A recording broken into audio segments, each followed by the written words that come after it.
अस्सलाम वालेकुम दोस्तों, मैं हूं माजिद मलिक और डिस्कवर द वर्ल्ड में आप सबको खुश आमदीद। नाज़रीन ग्रामी, रिचर्ड निक्सन जो कि अमेरिका के सदर रह चुके हैं, एक मरतबा चीनी सदर च्वान लाई से मिले और उन्हें एक तस्वीर दी जिसमें च्वान लाई अपने घर के लान में बैठकर अखबार पढ़ रहे थे और उस तस्वीर में अखबार की सुर्खियां भी वाज़ेह नजर आ रही थी। च्वान लाई ने पूछा, आपने ये तस्वीर कैसे खींची? जिस पर रिचर्ड निक्सन ने मुस्कुराकर फखरिया अंदाज में कहा कि हमारे पास $100 बिलियन की सैटेलाइट टेक्नोलॉजी है जो सिर्फ हमारे पास है। ये तस्वीर हमने उसी सैटेलाइट से खींची है। च्वान लाई ये सुनकर मुस्कुरा उठे, अपनी मेज पर गए और एक तस्वीर उठाई और सदर निक्सन को पेश कर दी। इस तस्वीर में सदर निक्सन व्हाइट हाउस में बैठकर CIA की कॉन्फिडेंशियल फाइल पढ़ रहे थे। ये तस्वीर देखकर निक्सन का रंग जर्द हो गया और उसने पूछा कि आपने ये तस्वीर कैसे खींची? तो च्वान लाई ने जवाब दिया कि आपने जो काम $100 बिलियन की टेक्नोलॉजी से किया है, हमने वही काम सिर्फ $100 की टेक्नोलॉजी से कर दिया। इस हैरानकुन बात पर सदर निक्सन ने वजाहत मांगी तो च्वान लाई ने कहा कि हमने व्हाइट हाउस के एक मुलाजिम को $100 देकर यह तस्वीर हासिल की है। याद रहे दोस्तों, इस्लामी जमहूरिया पाकिस्तान के 2 साल बाद अवामी जमहूरिया चीन 1949 में आज़ाद हुआ और मौजूदा वक्त में चीन आलमी मईशत पर तेजी से छाया हुआ है। आलमी कसाद बाजारी में हर मुल्क बहरान का शिकार है, लेकिन चीन और ब्राज़ील ये 2 ऐसे ममालिक हैं जिनकी तरक्की पर आलमी कसाद बाजारी का फर्क नहीं पड़ा। इनकी तरक्की का अंदाज़ा आप इस बात से लगा सकते हैं कि शायद ही कोई घर ऐसा हो जिसमें चीन की मसनूआत इस्तेमाल ना हो रही हों। लिहाजा सवाल पैदा होता है कि आखिर चीन ने कैसे तरक्की की। इस हवाले से चंद हकायक आप लोगों के लिए पेश करते हैं जो यकीनन आपके इल्म में इजाफे का बायस बनेंगे। नाजरीन, मौजे तंग जदीद चीन का बानी शुमार किया जाता है और चीन को तरक्की देने में इसका बड़ा हाथ है।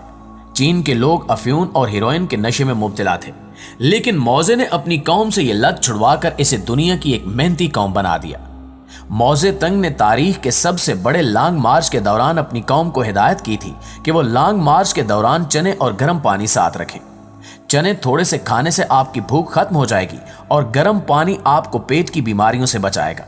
यही वजह है कि आज भी चीनी कौम गर्म पानी का इस्तेमाल करती है, जिसकी वजह से ये कौम सेहतमंद और तवाना है। चीन की कम्युनिस्ट पार्टी ने बीजिंग में एक इंस्टीट्यूट कायम कर रखा है जहां पार्टी के अराकीन को मुतल्लिका शोबों में वजीर और मुशीर बनाने और चीन के लिए नई क़यादत तैयार करने की तरबियत दी जाती है। तरबियत मुकम्मल होने के बाद इनको एक सर्टिफिकेट से नवाजा जाता है, लेकिन अगर किसी शख्स के पास उस इंस्टीट्यूट का सर्टिफिकेट ना हो तो उसे वजीर या मुशीर के काबिल नहीं समझा जाता। यहां तक कि चीन के आने वाले सदर को 5 साल पहले ही सदर बनने की तरबियत दी जाती है। चीन के बानी और रहनुमा मौजे तंग को यह एजाज हासिल है कि इंग्लिश जानने के बावजूद उन्होंने पूरी जिंदगी कभी अंग्रेजी नहीं बोली। यहां तक कि इन्हें अंग्रेजी में अगर लतीफ़ा भी सुनाया जाता था तो वो उस वक्त तक नहीं हंसते थे जब तक उसका तर्जमा नहीं किया जाता था। चीन के तमाम लोग बशमूल अफसरान और मजदूर सब मिलकर एक जैसा ही खाना खाते हैं। इसके अलावा किसी भी मुल्क में जाते हैं तो अपने साथ चीनी मसनूआत भी ले जाते हैं ताकि दुनिया को चीन की मसनूआत से मुतारिफ करवाया जा सके। चीन में चोरी की सजा मौत है।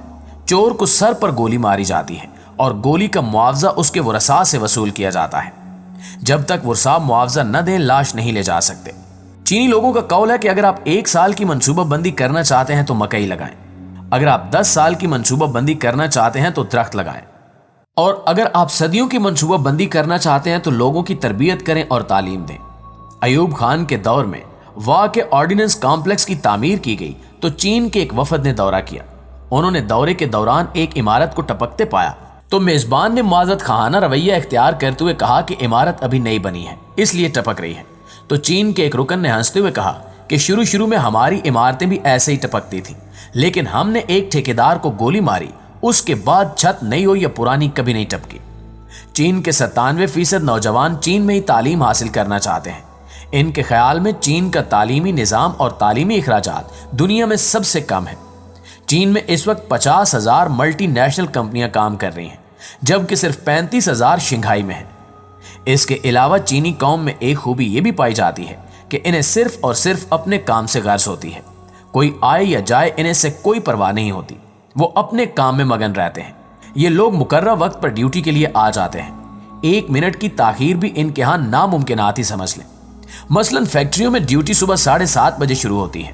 पूरी कौम 7 बजे नाश्ता करती है और क्या मजाल के इसमें 1 मिनट की भी ताखीर हो, और फिर 7:30 से 8 बजे तक अपने अपने दफातर के निजाम और औकात के मुताबिक काम का आगाज किया जाता है।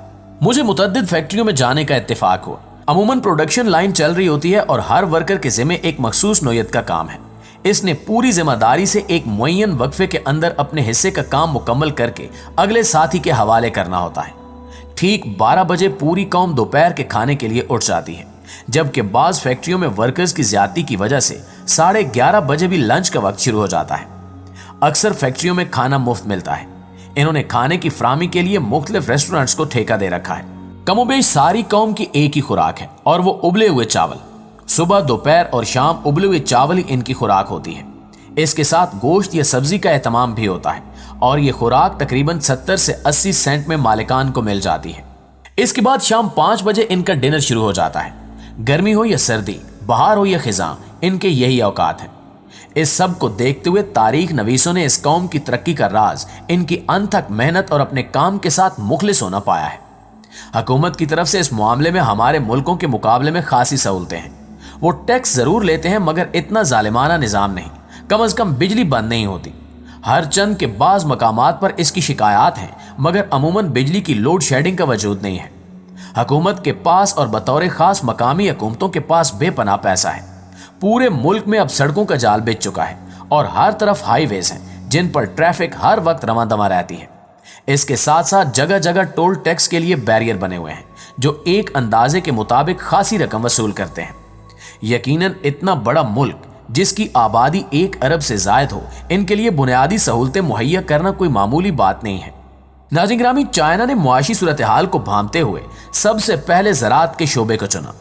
चाइना जानता था कि भूखो अफलास के खात्मे के लिए रोजी रोटी का बुनियादी मसला हल करना होगा, जिसके लिए कमांडर ने ज़राअत में जिद्दत लाने के लिए एग्रीकल्चर फार्मिंग का रुझान मुतारिफ करवाया और इस काम के लिए दुनिया भर के ज़राअत माहिरीन मदऊ किए।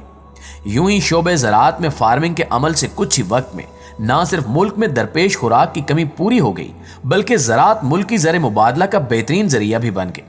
मुल्की पहिया हरकत में आने के बाद चाइना ने कमर्शियल इंडस्ट्री पर ध्यान देना शुरू किया तो काटन उगाना शुरू किया, जिससे टेक्सटाइल इंडस्ट्री का पहिया हरकत में आ गया। किसानों को जदीद ज़रई आलात की आगाही के लिए वोकेशनल ट्रेनिंग इंस्टीट्यूट कायम किए गए।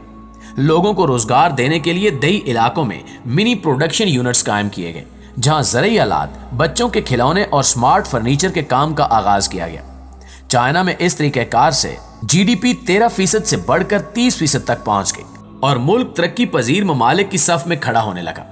1990 में चाइना ने जनूबी कोरिया और जापान को अपनी जमीन और सस्ती लेबर ऑफर की ताकि वो चाइना में जदीद टेक्नोलॉजी के यूनिट्स लगा सके, क्योंकि चाइना जानता था कि इसके पास अपने लोगों को टेक्नोलॉजी की दुनिया में लाने का इससे बेहतर और कोई रास्ता नहीं था जिसमें वो खातिर खा कामयाब हो रहा था और अभी तक कामयाब हो रहा है। जी तो प्यारे साथियों, ये थी हमारी आज की वीडियो अच्छी लगे तो इसे लाइक करते हुए अपने दीगर दोस्तों के साथ शेयर जरूर कीजिएगा। इंशाल्लाह आपसे मुलाकात होती है अगली वीडियो में। तब तक अपना और अपने आसपास के लोगों का ढेर सारा ख्याल रखिए। अल्लाह निगहबान।